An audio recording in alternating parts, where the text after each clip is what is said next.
দশম শ্রেণীর ছাত্রছাত্রী বন্ধুদেরকে দিপি এডুকেশন সেন্টারে স্বাগত জানিয়ে আজকের ক্লাসটা শুরু করব।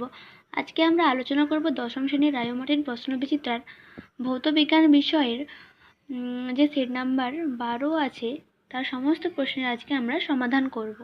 তো চলো আজকের ক্লাসটা শুরু করা যাক। গ্রুপ এ বহু বিকল্প ভিত্তিক প্রশ্ন, প্রতিটি প্রশ্নের 4টি করে বিকল্প উত্তর দেওয়া আছে, যেটি ঠিক সেটি লেখো।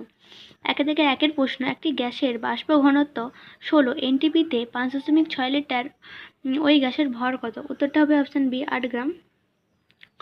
1-2 প্রশ্ন, কঠিন পদার্থের প্রসারণ গুণাঙ্ক ও আয়তন প্রসারণ গুণাঙ্ক যথাক্রমে এক্স ও ওয়াই হলে তাদের মধ্যে সম্পর্ক হবে, এখানে প্রিন্টিংটা মিস্টেক আছে, এখানে হবে y সমান 3x, এটাই সঠিক উত্তর। 1-3 প্রশ্ন, আর রোধের একটি পরিবাহী তারকে সমান দুভাগে ভাগ করে টুকরো করে সমান্তরাল সমবায় যুক্ত করলে তুল্য রোধ হবে R/4, অপশন ডি। 1-4 প্রশ্ন, কোনো পরিবাহীর মধ্য দিয়ে 2 মিনিটে সময়ে 60 কুলম্ব আধান প্রবাহিত হলে প্রবাহ মাত্রা হবে 0.5 অ্যাম্পিয়ার, অপশন সি। 1-5 প্রশ্ন, কপার তড়িৎদ্বার ব্যবহার করে কপার সালফেট দ্রবণে তড়িৎ বিশ্লেষণ করলে অ্যানোডে নিম্নোক্ত কোনটি উৎপন্ন হবে? CO2+। 1-6 প্রশ্ন, নেসলার বিকারকের সাহায্যে প্রদত্ত কোন যৌগটিকে শনাক্ত করা হয়? উত্তরটা হবে NH3, অপশন ডি। 1-7 প্রশ্ন, থার্মিট পদ্ধতিতে যে ধাতু নিষ্কাশন করা হয় সেটি হলো Fe, লোহা। গ্রুপ বি যে সমস্ত প্রশ্ন আসছে এখন আমরা সেই সমস্ত প্রশ্নের সমাধান করব। নিম্নলিখিত প্রশ্নগুলির উত্তর দাও। 2-1 প্রশ্ন, 1 মিলিমোল NH3-তে অণুর সংখ্যা কত? অণুর সংখ্যা হবে, উত্তরটি লিখে দিয়েছি দেখে নাও, 6.022 × 10⁻20 আচ্ছা, অথবা প্রশ্নটা দেখো, ভরের সংরক্ষণ সূত্রের প্রবক্তা কেন? উত্তরটা হবে বিজ্ঞানী ল্যাভয়েসিয়ে।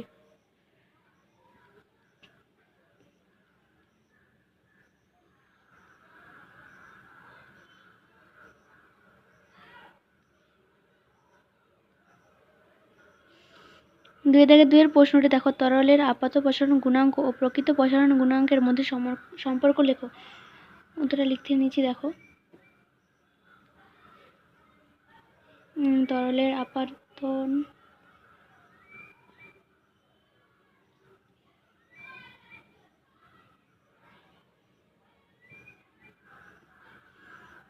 তরলের আপাত প্রসারণ গুণাঙ্ক সমান আপাত প্রসারণ গুণাঙ্ক যুক্ত পাত্রের আয়তন প্রসারণ গুণাঙ্ক।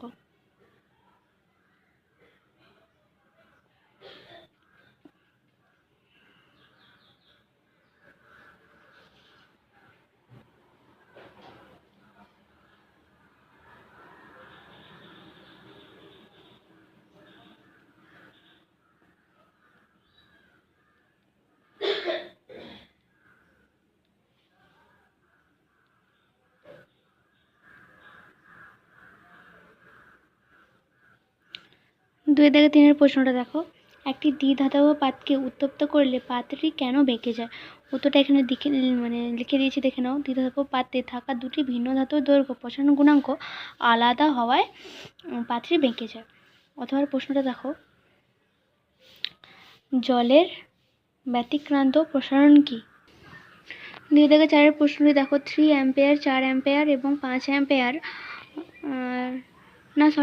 3 ওহম, 4 ওহম ও 5 ওহম রোধ বিশিষ্ট 3টি পরিবাহীকে একসঙ্গে একটি কোষের সঙ্গে সমান্তরাল সমবায়ে যুক্ত করলে কোন রোধটির মধ্যে দিয়ে সর্বোচ্চ তড়িৎ প্রবাহিত হবে? উত্তরটা হবে 3 অ্যাম্পিয়ার, এটাই ঠিক।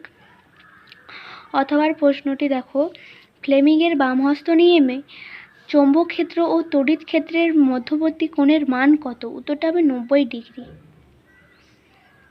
2-5 প্রশ্নটা দেখো, 1 ইস্যু বিভব সমান কত ভোল্ট? উত্তরটা হবে 300 ভোল্ট।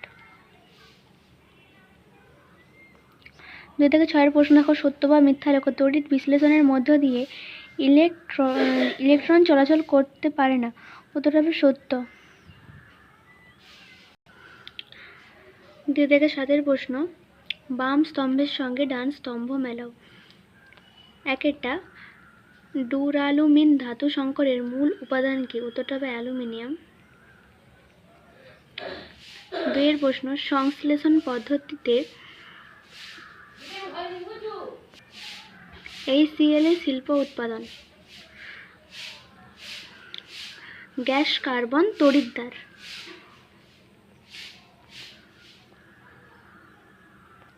সম্পূর্ণ ভিডিওটা দেখার জন্য অসংখ্য ধন্যবাদ।